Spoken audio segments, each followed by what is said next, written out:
Abonnez-vous à votre chaîne YouTube et restez connecté avec nous pour connaître mieux nos prochaines activités. Cliquez sur Abonnez-vous, la cloche de notification, likez, commentez, partagez.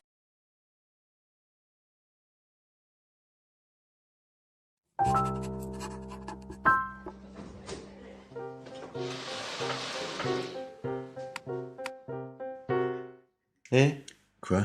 T'as compris quelque chose? Bah oui, c'était clair. Bon, il faut encore que je te réexplique tout. Qu'est-ce que tu n'as pas compris? Moi je croyais qu'une association ne pouvait pas faire de bénéfices. C'est une mauvaise lecture de la loi de 1901, qui nous dit que le but d'une association ne peut pas être de partager les bénéfices. Ah, donc ça veut dire qu'on peut en faire. Oui, l'important est de ne pas le redistribuer entre les membres de l'association. C'est d'ailleurs un principe fondateur. Bon, d'accord. Mais il vient d'où ce bénéfice? Alors un bénéfice, c'est la différence entre les produits et les charges sur une année. Côté produit, on trouve le produit des activités de l'association, on parle de chiffre d'affaires, mais aussi les subventions, les cotisations et les dons. Côté charges, on trouve quelques achats, les charges de fonctionnement et enfin les charges de personnel, qui constituent souvent la charge la plus importante. Donc le bénéfice, c'est quand on a plus de produits que de charges. Oui, c'est ça. Dans le secteur associatif, on va parler d'excédent, mais c'est la même notion. Ouais, mais souvent l'association mène des projets qui sont financés par des subventions. Et là, pas de bénéfice possible. Oui, mais ça évolue sur ces aspects, notamment grâce à l'Europe qui a introduit dans le débat la notion de bénéfice raisonnable. Mais cette évolution est lente, et pour l'instant, la seule source de bénéfice pour une association est ailleurs. Mais où est-elle?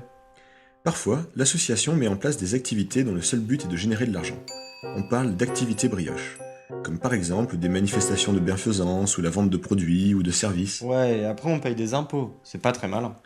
Alors l'administration fiscale nous dit que faire des bénéfices est le reflet d'une gestion saine et prudente. Ainsi, sous certaines conditions, une association peut développer des activités pleinement lucratives sans payer d'impôts commerciaux. Mais à quoi ça sert de faire du bénéfice pour une association?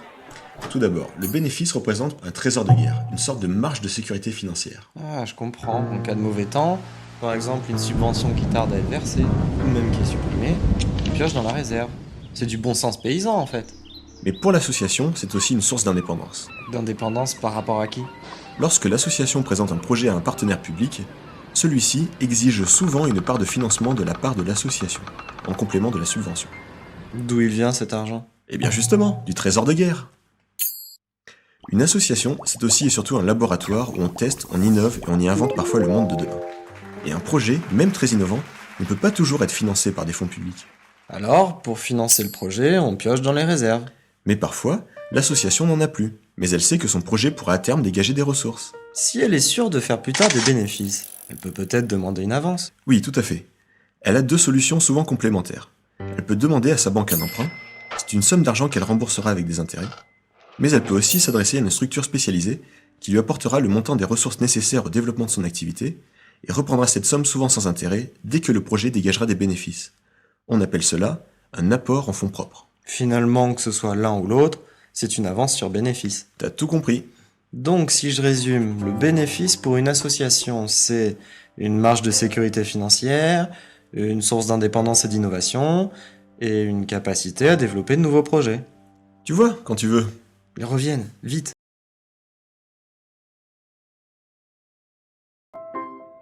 Développement durable, tout le monde en parle. Mais qu'est-ce que ces mots signifient réellement? Prenons 3 minutes pour comprendre ce qu'est le développement durable.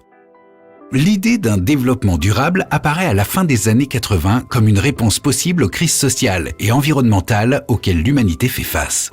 Avec la mondialisation, les inégalités sont de plus en plus flagrantes entre pays riches et pays pauvres. Les prévisions de croissance démographique interrogent. Comment nourrir une population de 9 milliards d'humains en 2050? Comment assurer à tous un accès à l'eau potable, à la santé et à l'éducation?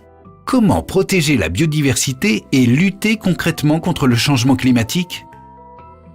Comment faire en sorte que le développement industriel soit source de progrès pour tous? On imagine alors un nouveau mode de développement, ou plutôt une variante au modèle en place, qu'on appelle tout simplement le développement durable. Sa définition officielle est donnée en 1987 au moment de la préparation du 3e sommet de la Terre à Rio. Un développement durable est un développement qui répond aux besoins du présent sans compromettre la capacité des générations futures de répondre aux leurs. Ça vous paraît abstrait? Pour être plus clair, développement durable signifie que la croissance doit se faire dans le respect de la nature et des hommes. Alors, où la durabilité est-elle atteinte? Juste ici, où les objectifs économiques, la responsabilité sociale et la préservation de l'environnement se rejoignent. Vous vous demandez si une entreprise peut combiner respect de l'environnement, équité sociale et réussite commerciale? Eh bien, la réponse est oui. Et le développement durable crée même de la valeur. Voici quelques exemples. Améliorer l'outil industriel pour consommer moins d'énergie et d'eau, c'est bon pour l'environnement et pour le porte-monnaie. Recourir à l'éco-conception des produits et des emballages pour qu'ils n'utilisent que le juste nécessaire de matière. C'est économiser les matières et réduire le transport. Être à l'écoute des salariés. Leur permettre de mieux vivre au travail et de développer leurs compétences, c'est renforcer leur engagement. Or, avec des salariés engagés, une entreprise enregistre des performances nettement supérieures. Penser les produits pour les rendre accessibles aux populations les plus démunies, c'est s'installer sur de nouveaux marchés. Ceux dont les populations vont croître fortement d'ici 2050. Vérifier les conditions de travail chez les fournisseurs et les sous-traitants, c'est minimiser les risques qui pourraient ternir l'image de l'entreprise. Vous l'avez compris, le développement durable impacte tous les domaines. De plus en plus d'entreprises comprennent qu'elles ont d'importantes responsabilités économiques, sociales et environnementales. Et elles l'assument. Parions que les entreprises qui saisissent cette occasion de créer de la valeur auront les succès les plus durables.